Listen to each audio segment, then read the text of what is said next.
What does it mean to you to start game one? Obviously kind of an honor and something along those lines. But, around here, I don't know if 1, 2, or 3 really matters. It's more about pitching for this team in the playoffs. And I think the order is a little bit less significant than people want to make it out to be. And I'm just excited to get the pitch.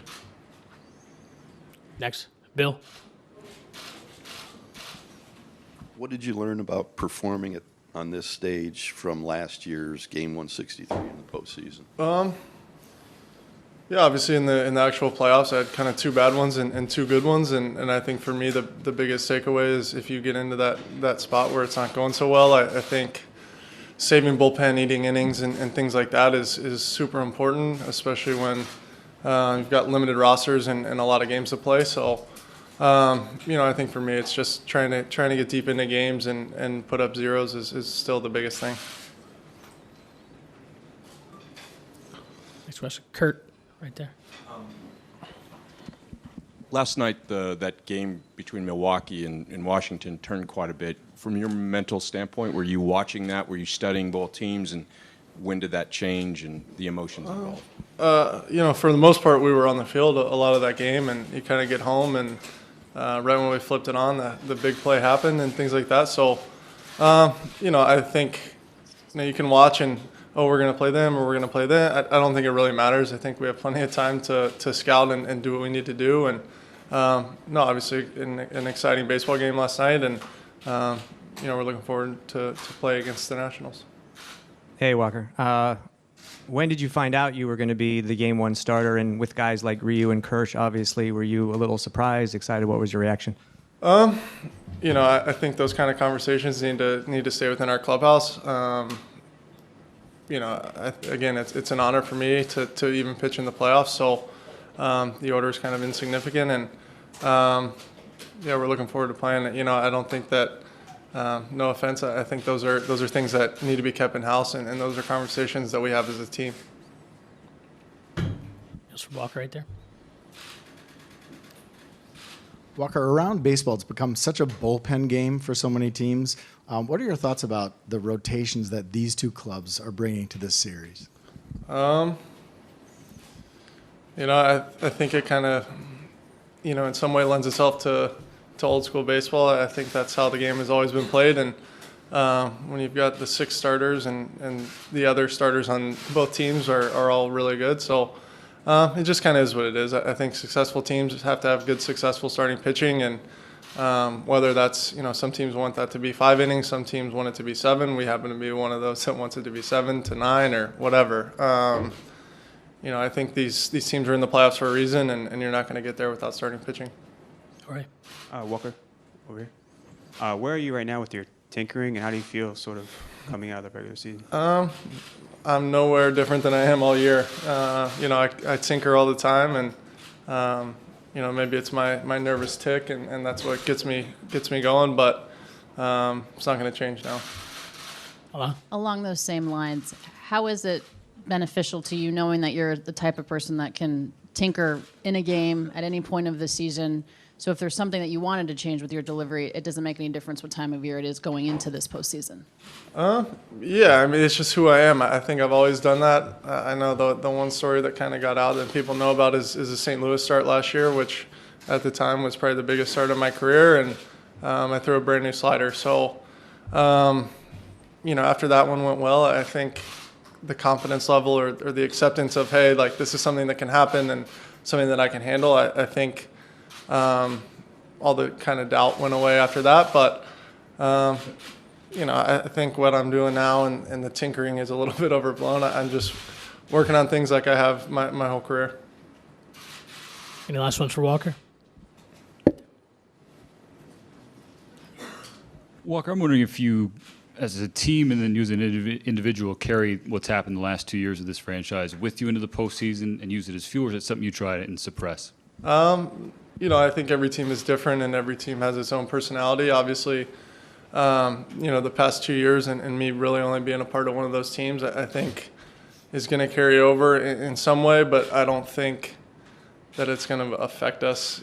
I think this 25 or this 30 or this 40 that we have in the locker room is is this one, it's 2019's, and we feel good about where we're at, and we're going to move forward with that.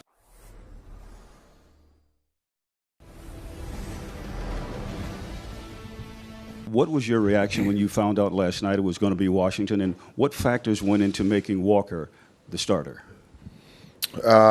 Factors. I think obviously all three of our guys deserve the opportunity to pitch the first game of this, in the division series.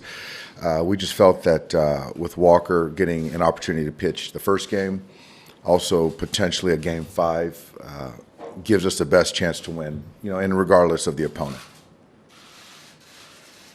Alana. Oh, sorry, Andy. Sorry. Who's going game 2? We haven't decided yet. We haven't decided to let everyone know. Okay.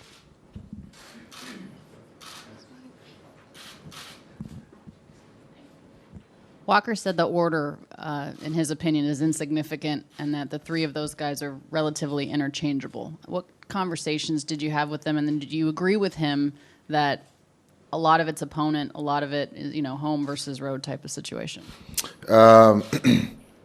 The conversation that we had with all three guys, there was a little bit of home road opponent potentially, but we had already made that decision, regardless of the outcome last night. All three of those guys are on board with the decision that we made. Beth. Dave, I got to take a chance here since you've gone with 1 and 4. Who's going to start 3? Kershaw or Rue's going to start 3. I don't think the Nationals have announced game 2 or 3, have they yet? Jorge. Over there. Does the result of game 1 affect who pitches game 2? No. It's already decided? Yeah. Alana. How well do you think your offense stacks up to their pitching staff and vice versa, now that you have a clear-cut opponent, to be able to stack your lineup a certain way? Well, if you look at Corbin and Strasburg, we haven't had a whole lot of success against those two guys, and I think that the success or limited success we have had against Scherzer, it's very limited still. I mean, he's still obviously an elite pitcher. I think you look back at the starts, we've got more familiarity with Corbin coming out of Arizona, and it's just he's fastball slider, and that's to the lefty, to the righty, and if we can keep him in the strike zone, it increases our opportunities. But if we're chasing below the zone, then it's going to be a long day for us. He's having a very good year, and essentially it's the same attack for Strasburg. He's had his way with a lot of our guys, a lot of weak contact, a high percentage of strikeouts, and we've been victim to the changeup down below the zone. He gets ahead, he puts us away with the changeup, and a lot of our guys haven't seen him well. So it's upon us to make adjustments, get him in the strike zone. And Scherzer, yeah, we've seen him, and he's always going to be tough to deal with. Over here in the corner. Dave, Julio's had a lot of stops and starts in his career. Where is he now, and where is he on that totem pole as far as being a guy you want in high leverage situations? Julio has done a tremendous job for us in whatever role we put him in, and his adaptability for a young player is remarkable. I certainly see him in a high leverage situation, regardless of handedness. This lineup in particular, albeit very, very, very dangerous lineup, but I think Julio matches up with all these guys. So I think that this series, yeah, he could play pretty big. Michael. Dave, I think it's safe to say with the years Seager, Muncy, Bellinger have had, there'll be a little bit less of a platoon against a lefty and Corbin. So who are some right-handed bats we safely could see in the lineup tomorrow? Will Smith is going to catch. So there's a right-hander. You'll see Pollock in there. You'll see David Freese in there. And you'll see Chris Taylor in there. Speaking of mentioning some names here, who is your? You said there's going to be 8 relievers. Would you be willing to name them right now? No. No All right. benefit. Will we see Justin Turner in there? And Justin Turner will be in, I'm sorry, yes. So he's still ready to Yes, go? yes. Okay. Back here, and then Dave. Dave, you mentioned how often Corbin throws his slider, almost more than 50% of the time. Why do you think that pitch is still so effective, even when guys can maybe expect it in certain counts? It just comes out of the same lane as his fastball, out of the same lane, window. It's the same thing that makes Clayton so successful. You just can't see the spin, and it just has, it has more sweep than Clayton's does, but the point being is that it's hard, it's in that same window, and then it has the depth and the horizontal movement. It's just hard to pick up.